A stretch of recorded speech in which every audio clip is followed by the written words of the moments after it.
Gegadigden uit de landbouwsector die in aanmerking zijn gekomen voor een small grant van FAO, die hebben vandaag op het ministerie van LVV dan hun benodigde stukken, hun checks ook in ontvangst mogen nemen.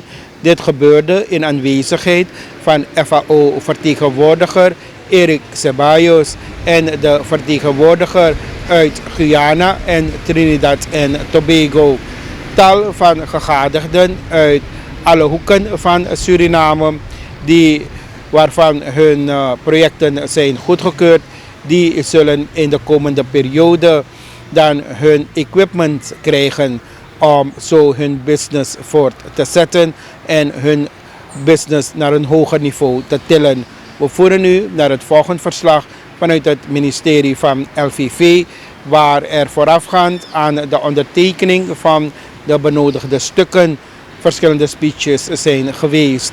The journey for accessing grants supported by LVV, implemented by FAO with the resources of the EU, began, you may remember, in the last year, in 2021.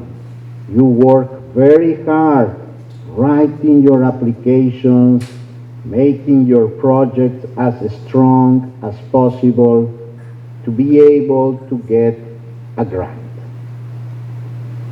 Your projects, more than 755 projects came for small grants only into the second call of proposals.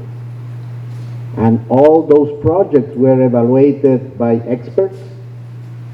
None of us, not the minister, not Mr. Robertson, not Martha Pai, not me, experts that knows about agriculture, and they put a ranking and they say these projects are strong, they deserve to be considered.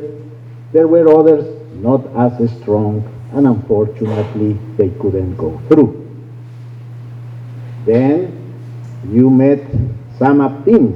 All of you were visited. For more than 2-3 months we were asking you more questions. Do you have your ID, your documents? Is this the equipment that you were asking for? You remember that. We visited all of your projects to make sure that they are ready and in compliance with the rules of the SAMAP project. And after all that journey, you are proud to be congratulated, because guess what? Your project made it and passed the field verification. So a round of applause to all of you for that success.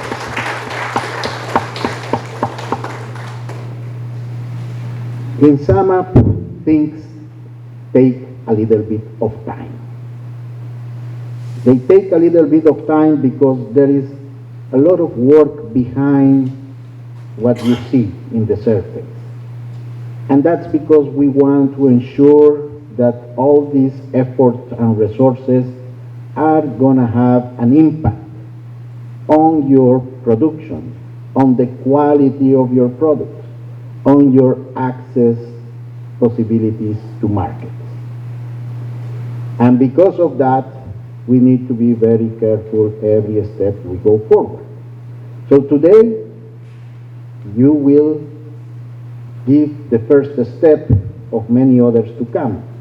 You will sign a grant agreement with FAO, and in the terms and conditions of the grant agreement that you already look at, there are responsibilities and commitments from your end as well as from our side. From our side, we first need to buy the equipment and the machineries and all the tools. And from your side is to implement your projects when you will have.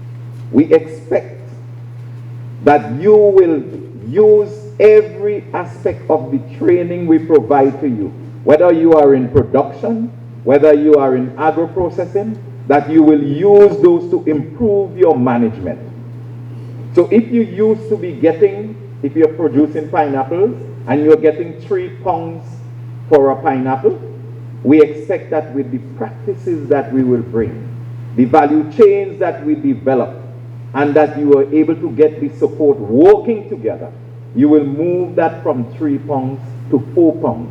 A difference of 1 pound will be significant, because when you multiply the number of plants in a hectare by 1 pound, that alone is your profit margin. And in this way, we are able to make you better. I'm trying to connect these dots so that you understand that what we are doing is not giving you a grant, because part of that grant is your contribution. We are in a partnership to make things different, to transform the agricultural sector. And this is government, private sector, because you are private sector, it's the support from us. So I want you to understand that. We have been working in a number of other areas: food safety, looking at building your own capacity, looking at identifying the markets and determining what the markets require.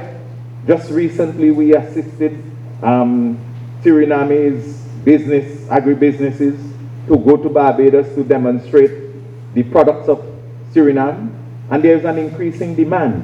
But how do we meet those demands if our post-harvest losses continue to be upward of 40%? We have to bring that down to almost zero.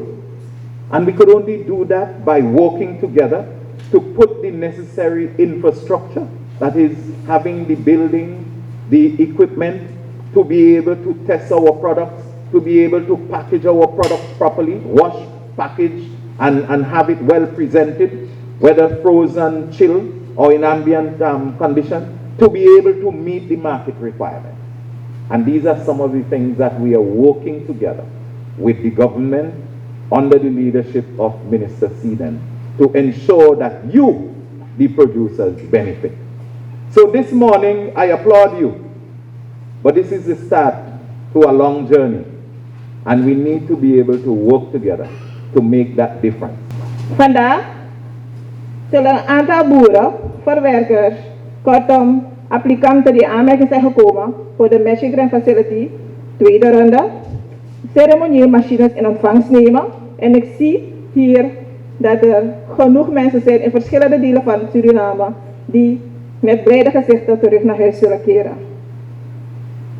Vanuit deze plaats wil ik mede namens het ministerie van Regionale Ontwikkeling u allen feliciteren en bedanken voor uw inzet. Het ministerie van LVV wil ik ook heel hartelijk bedanken en de FAO-vertegenwoordigers en werknemers van FAO die een goede werkklimaat hebben gecreëerd om dit tot stand te brengen. Het traditioneel gezag, de kapiteinen en de basjas hebben ook een wezenlijke bijdrage geleverd tot deze bijzondere dag. En niet te vergeten de medewerkers van DAOB, mijn resortleiders, mijn medewerkers die onder alle omstandigheden het binnenland in zijn getrokken om dit tot stand te brengen.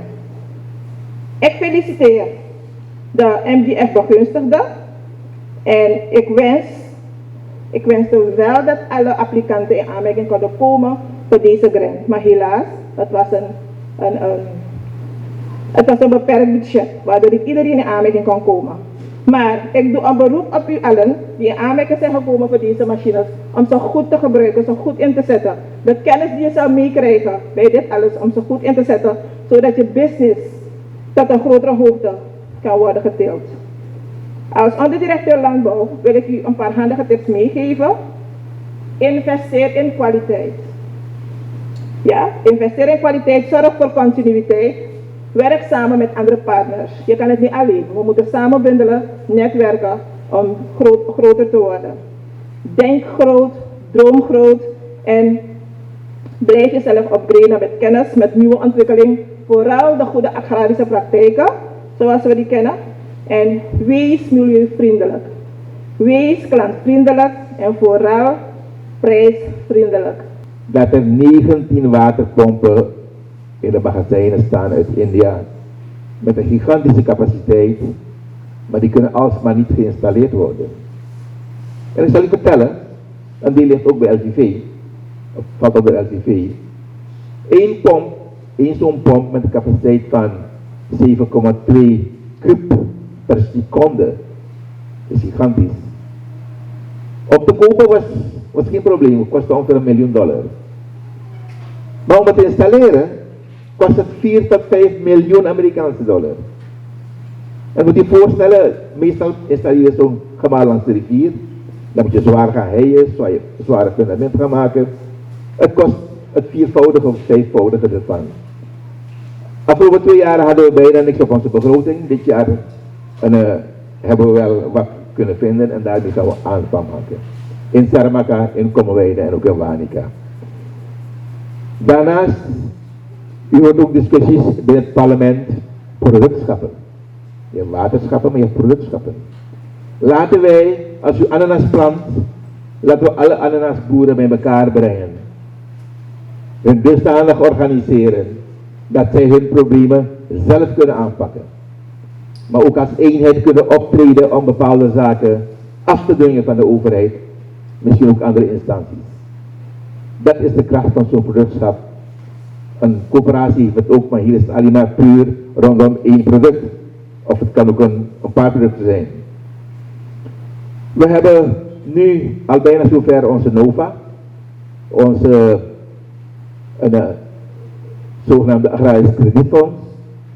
En ik kan u vertellen, het bestuur is onlangs geïnstalleerd, dat is eergisteren. En het streven is om in de tweede week van juli operationeel te zijn. Het zijn heel wat formaliteiten welke in de wet genoemd zijn, welke wij nu volgen. U als agrariërs, u heeft ook uw kandidaten voorgedragen. Dat zijn in totaal 4. 2 van de landbouwsector, 1 van de veeteelt en 1 van de visserij. Samen met nog 3 mensen van de overheid, dat is het bestuur dan, gaan we de zaken oppakken. En ik kan u vertellen, u zult ook gelezen hebben dat de bank welke in de aanmerking is gekomen bij de inschrijving, is de Amana Bank geweest. Zij waren het goedkoopst, maar zij hebben ook het hoogste schoot. En met al die criteria welke waren vastgesteld. We praten bij dit project over market access. Dat betekent toegang tot de markt. Dat betekent, je moet heel wat zaken in place hebben. Als je praat over export, maar nu met de NIFS-wet ga je ook aan heel wat standaarden moeten voldoen.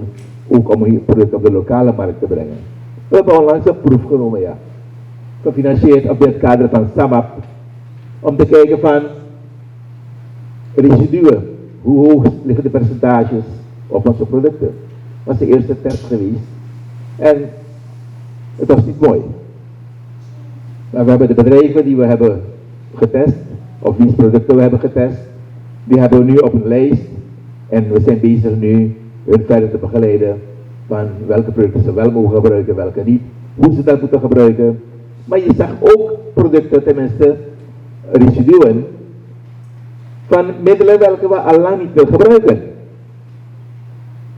Dat wil zeggen dat jouw bodem daar verontreinigd is. En die zaken we allemaal aanpakken, omdat je zo de markt niet gaat kunnen betreden. Mensen, ik zeg over market access.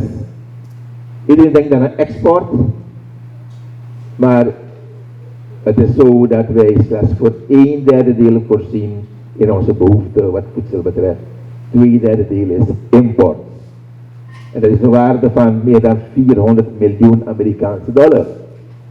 Laten wij die 2/3 proberen, die 2/3 import terug te brengen naar 1/3 import.